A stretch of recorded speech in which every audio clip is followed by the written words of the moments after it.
الذين أسرفوا على أنفسهم لا تقنطوا من رحمة الله وقال النبي صلى الله عليه وآله وسلم التائب من الذنب كمن لا ذنب له أو كما قال النبي عليه الصلاة والسلام صدق الله مولانا العظيم وصدق رسوله النبي الأمي الكريم ونحن على ذلك من الشاهدين والشاكرين والذاكرين والحمد لله رب العالمين الحمد لله সর্বপ্রথম লক্ষ কোটি শুকরিয়া সে মহান রব্বুল আলামিন আলিশান দরবারে যে মহান রব্বুল আলামিন এই ফিতনা ফাসাদের জামানায়, মহামারীর জামানায়, ভাইরাসের জামানায়, দুর্যোগের জামানায়, অভাব অনটনের জামানায় মাখজান উলুম কওমি মাদ্রাসার উদ্যোগে আয়োজিত আজ 12 জানুয়ারি 2023 ইংরেজি রোজ বৃহস্পতিবার মাদ্রাসার পক্ষ থেকে আয়োজিত ইসলামী জলসার প্যান্ডেলের ভিতরে আমাকেও আপনাকে আসার তৌফিক দান করেছেন।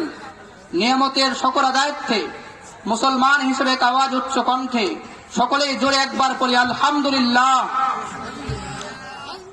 লক্ষ কোটি সালাম বর্ষক সেই মহামানবের প্রতি যেনাকে সৃষ্টি না করলে জগতের কোনো কিছুকেই সৃষ্টি করা হতো না, যেনার সম্মানিত নাম হযরত মুহাম্মদ সাল্লাল্লাহু আলাইহি ওয়াসাল্লাম। সম্মানিত উপস্থিতি, আমি আপনাদের সম্মুখে কোরআন কারীমের সূরা জুমার এর ভিতর থেকে এক আয়াতের অংশ বিশেষ পাঠ করেছি। তেলাওয়াতকৃত আয়াতের ভিতরে আল্লাহ রব্বে কারীম বলেন, কুল ইয়া ইবাদিয়াল্লাযীনা আসরাফু আলা আনফুসিহিম লা তাকনাতু মির রাহমাতিল্লাহ। ওগো রাসূল, আপনি বলে দেন, হে ওই সমস্ত মানুষ যারা গুনাহ করার মাধ্যমে নিজের নফসের উপরে জুলুম করেছে, লা তাকনাতু মির রাহমাতিল্লাহ, তুমি তোমার রবের আল্লাহ তাআলার রহমত থেকে নিরাশ হও না। তার মানে আল্লাহ তাআলা বলতেছেন, তুমি পাহাড় সমতুল্য গুনাহ করতে পারো, আমি আল্লাহ তাআলার রহমত আরো বেশি। তোমার গুনাহ পাহাড় সমতুল্য হতে পারে, তুমি যখন আমি আল্লাহর কাছে দুফোঁটা চোখের পানি বের করে মাপ চাইবে, আমি আল্লাহ তোমার জীবনের সব গুনাহ খাতাকে মাফ করে দিবে। সকলে বলুন সুবহানাল্লাহ। নবী সাল্লাল্লাহু আলাইহি ওয়াসাল্লাম বলেন, আত-তাইবু মিনাজ যামবি কামান লা যামবা লাহ। গুনাহের থেকে তওবাকারী ওই ব্যক্তির মতো যেই বান্দার জীবনে কোনো গুনাহ নাই। অর্থাৎ যেই বান্দা জীবনের পর থেকে নিয়ে, জীবনের শুরু থেকে নিয়ে গুনাহ করতে করতে জীবনটাকে কেটে ফেলে দিয়েছে, জীবনের শেষ পর্যায়ে আসে যদি ওই বান্দা আল্লাহ তাআলার কাছে তওবা করে বলে, হে মালিক, ভুল করেছি, ভুল পথে হেঁটেছি, যা করেছি আমার ভুল হয়ে গেছে, আমার গুনাহের কাজ আমার বুঝে আসছে, যেগুলো করেছি আমি ভুল করেছি, যেগুলো করেছি আমি নাফরমানি করেছি, তুমি আমাকে মাফ করে দাও। নবী সুসংবাদ দিয়ে বলতেছেন, ওই বান্দা আল্লাহর কাছে দোয়া করা মাত্রই আল্লাহ দোয়া কবুল করে নেয় ওই বান্দাকে। যেদিন সে নিজের মায়ের পেট থেকে দুনিয়া এসেছিল, ওই অবস্থায় যেমন বান্দা নিরাপদ ছিল, গুনাহ মুক্ত ছিল, মাসুম ছিল, আল্লাহ তাআলা ওই বান্দাকেও বেগুনাহ মাসুম বানায় দেন। সকলে বলেন সুবহানাল্লাহ। ছোট্ট একটা ঘটনা বলতে চাই। পয়গম্বর মূসা আলাইহিস সালাতু ওয়াস সালামের জামানায় কহত সালি আসছে, অনাবৃষ্টি, আসমান থেকে বারিশ বর্ষণ হয় না, আসমান থেকে বৃষ্টি নাজিল হয় না।